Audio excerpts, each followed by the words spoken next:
നമസ്കാരം. KH ന്യൂസിലേക്ക് ഏവർക്കും സ്വാഗതം. പ്രധാന വാർത്തകൾ.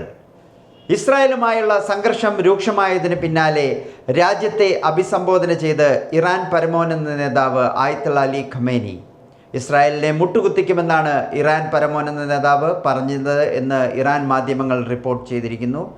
ആക്രമണത്തിന് പിന്നിൽ അമേരിക്കയെന്ന് ഇറാൻ. ഇസ്രായേലിന് തിരിച്ചടിയായി ഇറാൻ നടത്തിയ പ്രത്യാക്രമണത്തിൽ 63 പേർക്ക് പരിക്കേറ്റതായി ടൈംസ് ഓഫ് ഇസ്രായേൽ റിപ്പോർട്ട് ചെയ്തു. ആദ്യം 100-ലധികം ഡ്രോണുകൾ ഉപയോഗിച്ച് ഇസ്രായേൽ ആക്രമണം നടത്തിയ ഇറാൻ പിന്നീട് ബാലിസ്റ്റിക് മിസൈലുകളും തൊടുത്തുവിട്ടു. അതേസമയം ഇറാനിൽ വീണ്ടും ആക്രമണം നടത്താൻ ലക്ഷ്യമിട്ട് ഇസ്രായേൽ യുദ്ധവിമാനങ്ങൾ പറന്നതായും സൂചനയുണ്ട്.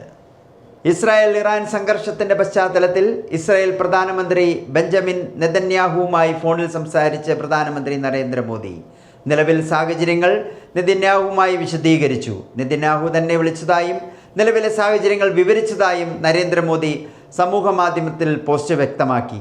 സംസ്ഥാനത്ത് ട്യൂഷൻ സെൻ്ററുകളുടെ എണ്ണം കുറയ്ക്കുന്നത് ആലോചനയിലുണ്ടെന്ന് മന്ത്രി വി ശിവൻകുട്ടി. വിദ്യാഭ്യാസ കച്ചവടം അനുവദിക്കാൻ കഴിയില്ല. പഠിക്കുന്ന കുട്ടികൾക്ക് ലക്ഷങ്ങൾ നൽകി കോച്ചിങ് ആവശ്യമില്ല.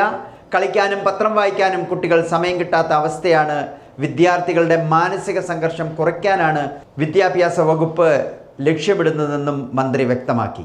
പന്തിരാങ്കാവിൽ 40 ലക്ഷം കവർന്ന പ്രതി പിടിയിൽ. സ്വകാര്യ ബാങ്ക് ജീവനക്കാരിൽ നിന്നും റോഡിൽ വെച്ച് 40 ലക്ഷം രൂപ കവർന്ന സംഭവത്തിലെ പ്രതിയാണ് തൃശ്ശൂരിൽ നിന്ന് പിടിയിലായത്. ഇയാളിൽ നിന്നും 50,000 രൂപ കണ്ടെടുത്തു.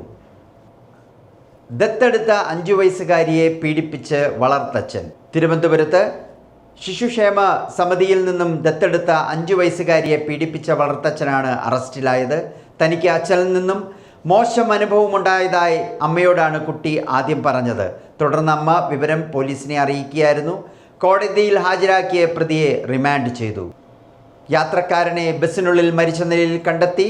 തിരുവനന്തപുരത്തിൽ നിന്നും സുൽത്താൻ ബത്തേരിയിലേക്ക് പോയ KSRTC സ്വിഫ്റ്റ് ബസ്സിലാണ് മധ്യവയസ്കൻ മരിച്ച നിലയിൽ കണ്ടെത്തിയത്. എറണാകുളത്ത് നിന്നും ബത്തേരിയിലേക്ക് കയറിയ യാത്രക്കാരനാണ്. സുൽത്താൻ ബത്തേരി പോലീസ് സ്ഥലത്തെത്തി മൃതദേഹം താലൂക്ക് ആശുപത്രി മോർച്ചറിയിലേക്ക് മാറ്റി. ഒറ്റക്കൈയിൽ സാഹസിക ഡ്രൈവിംഗ്. KSRTC ഡ്രൈവർക്കെതിരെ നടപടി. തലശ്ശേരിയിൽ ബസ് ഓടിക്കുന്നതിനിടെ നിരന്തരമായി സ്മാർട്ട് ഫോൺ ഉപയോഗിച്ച KSRTC ഡ്രൈവർക്കെതിരെയാണ് നടപടി.